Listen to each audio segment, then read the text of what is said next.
Well, here he continues with the discussion with the lyrical ballads, and he talks about Wordsworth's statements about the language of real life. So Coleridge states that in the first and the second editions, might be the second edition had been expanded, which came up with the advertisement, manifesto, and the preface. Advertisement means the kind of manifesto of romanticism. Okay, so these editions came up with the additional aspects in the second edition, and in the first and the second editions, the advertisement and the preface was a kind of seemed that Wordsworth indicated that all poetry should use the language of real life. In his preface and in his kind of manifesto, Wordsworth indicated that all poetry should use the language of real life and avoid the usual ornament and extras, the colloquial style of poems in general. So this is Wordsworth's statement about the language of real life. He was of the opinion that poetry should use the language of real life. It should not be artificial. It should avoid the usual ornaments. Ornaments means jewelry, means decoration. It should not add extra things to language. The language used in poetry should appear like a real life language. It should be from our day-to-day life. It should be colloquial. Colloquial means the language of people. Boli bhasha. The style should be colloquial. That was the opinion of Wordsworth. Now let's understand what Coleridge has to say about Wordsworth's statement. So Coleridge maintains that he has always disagreed with the meaning that seems to be put forth by that statement. So this is the statement I just now referred to. And Coleridge disagreed with that. And which has been the understanding also of the reading public.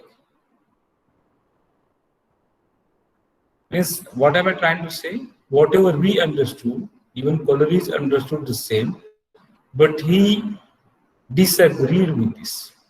He did not agree with Wordsworth in this regard. And Wordsworth indicated that the language of poetry should be from our day-to-day life. It should avoid ornaments. It should avoid extras. It should be a colloquial style in general. Now, what Coleridge says, I quote, I never conquered.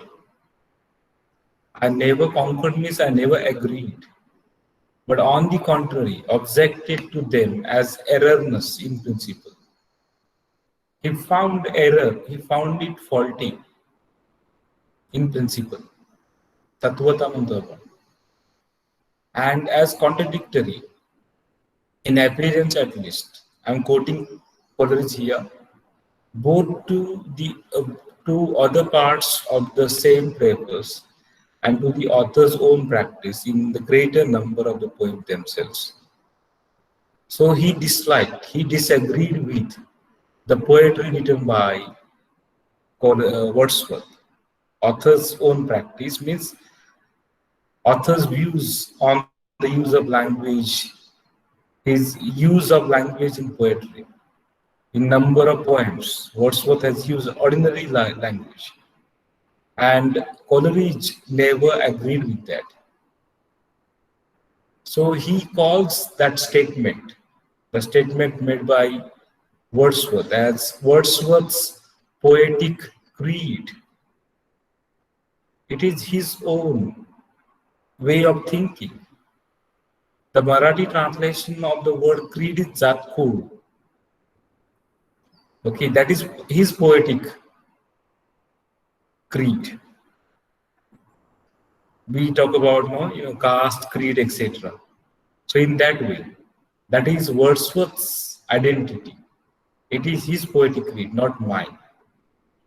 At all events, considering it as the source of a controversy in which I have been honored more than I deserve by the frequent conjunction of my name with his. I think it expedites, I'm quoting Wordsworth, Coleridge again. I think it expedient to declare once and for all in that points I coincide with his opinions, and in what points I altogether differ. So he says that I disagree in many aspects with Coleridge. I do not agree with many of the views of Wordsworth. That is his own way of thinking. Okay, he's trying to say that at all events, it may appear controversial, but I accept this, and I have certain agreements. People associate with me with Coleridge, Wordsworth. They think that we think alike. We are same. We have same opinions, but although it appears a bit awkward, but I declare that there are many points. There are many points I coincide with his opinion. Means I agree with his opinions. But there are some other points where I differ. Altogether, I'm different in my opinion. So here he makes it clear that he did not agree with Wordsworth in every respect. So there were differences in their perception. There were differences in their opinions regarding the function of poetry, the nature of poetry. Here we are trying to understand Coleridge's views on the nature and function of poetry. In terms of nature, he disagrees. Firstly, he talks about the nature of poetry in terms of his supernaturalism. He dealt with supernaturalism.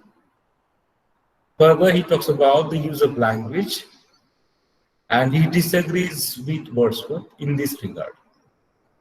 Okay, now we shall stop our discussion. We shall continue it in our next lecture.